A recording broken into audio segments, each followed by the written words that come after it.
मेरे यही JEE aspirant, कैसी चल रही है तैयारी? 2 महीने बाद एसएससी जेई की एग्जाम है, ठीक है। आप अगर यहाँ पर एसएससी जेई की भी प्रिपरेशन कर रहे हो कोई दिक्कत नहीं है, आरआरबी की भी करो, जेएसएससी की भी करो, और बीटीएससी जेई की भी करो, और डीएलआरसी की भी करो। अगर आप इन चारों पांचों में से या फिर कोई भी ऑल एई जेई एग्जाम की प्रिपरेशन कर रहे हो तो ये वीडियो आपके लिए परफेक्ट है, क्योंकि आपको इस वीडियो में most important VVI selected question मिल रही है, ठीक है। सभी जगहों से रिसर्च करके लाई गई है, मोस्ट इंपॉर्टेंट क्वेश्चन है।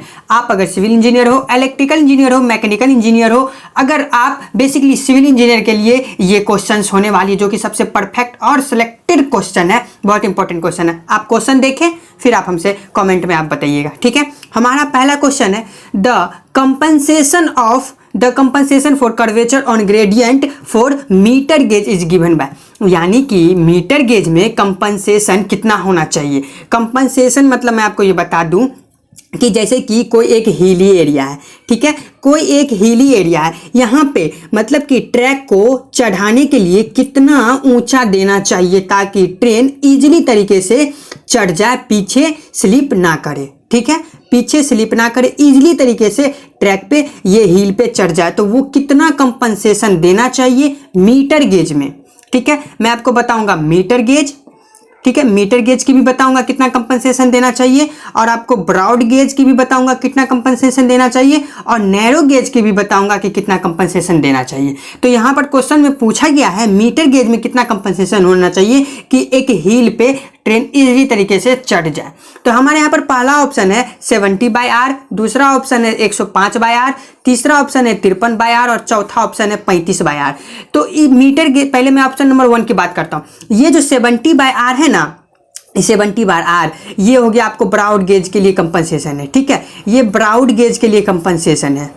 ऑप्शन नंबर 1 ब्रॉड गेज के लिए कंपनसेशन इतना प्रोवाइड करते हैं। और मीटर गेज की बात करें तो मीटर गेज में 53/R, जो कि हमारा ऑप्शन नंबर ये जो सी है इसका ये होगा 53/R कंपनसेशन प्रोवाइड करते हैं मीटर गेज में। और नैरो गेज की बात करें तो नैरो गेज में 35/R इतना कंपनसेशन प्रोवाइड करते हैं, ये बात याद रखिएगा। ब्रॉड गेज की गेज डिस्टेंस कितनी होती है 1.67, मीटर गेज की कितनी होती है 1 मीटर, और नैरो गेज की कितनी होती है 0.67, ठीक है। आपने ये पहला क्वेश्चन जान लिया, आपको यहाँ पे 3 चीजें सीखने को मिली, ठीक है। अब चलिए चलते हैं दूसरे नंबर क्वेश्चन की, और हमारा दूसरा नंबर क्वेश्चन क्या कह रहा है। तो हमारा यहाँ पर दूसरा नंबर क्वेश्चन आता है brick are burn which temperature of, यानी कि ब्रिक को कितने टेम्परेचर पे हीट किया जाता है, ठीक है। ब्रिक की बात कर रही है, हमारा ऑप्शन नंबर 1 है 1300 से 1500 पर, दूसरा है 900 से 1200 पर, तीसरा है 1400 से 1500 पर, और चौथा है 1100 से 1300 पर। तो अगर बात करें हम ऑप्शन नंबर 1 की कि 1300 से 1500 डिग्री पर क्या हीट किया जाता है, तो मैं आपको बता दूं ये हो गया आपको सीमेंट का टेम्परेचर, ठीक है। सीमेंट मैन्युफैक्चरिंग के दौरान 1300 से 1500 डिग्री सेल्सियस पे हम सीमेंट को हीट करते हैं, ठीक है। अब ऑप्शन नंबर 2 की बात करें तो जो कि 900 डिग्री से 1200 डिग्री सेल्सियस पर है, जनरली 1100 डिग्री पर हम ब्रिक को हीट करते हैं, ठीक है।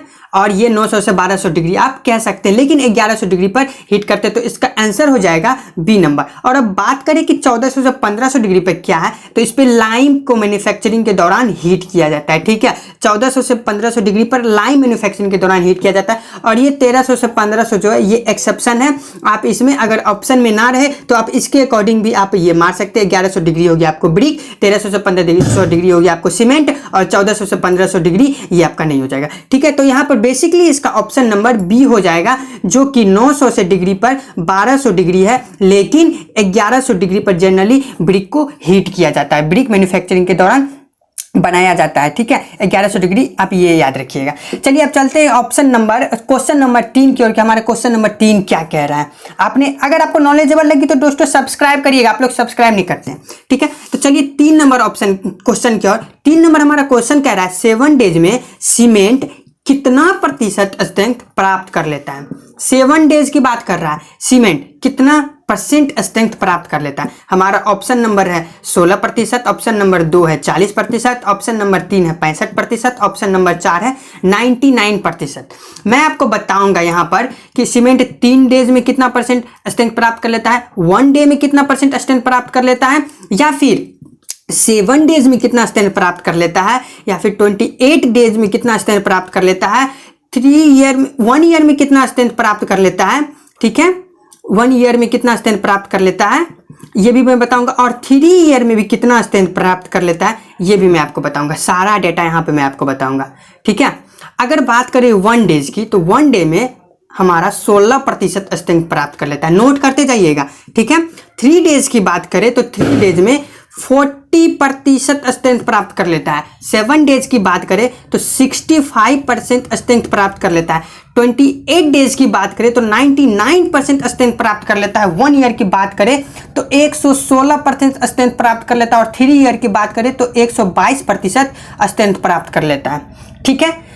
और यहाँ पे क्या लिखा हुआ, अब आप बताइए कौन सा ऑप्शन होगा। 7 डेज की बात कर रहे हैं तो 65%, ऑप्शन नंबर सी 65% इसका उत्तर हो जाएगा। अगर आपको दोस्तों वीडियो नॉलेजेबल लगी हो, इसी तरीके से और भी इंपॉर्टेंट क्वेश्चन जानने के लिए आप हमारे चैनल को सब्सक्राइब कर सकते हैं। मिलते हैं आपसे नेक्स्ट वीडियो में कोई एक अच्छे से और मोस्ट इंपॉर्टेंट क्वेश्चन को लेकर के हम आप सभी के बीच। आज के लिए इतना है, ठीक है।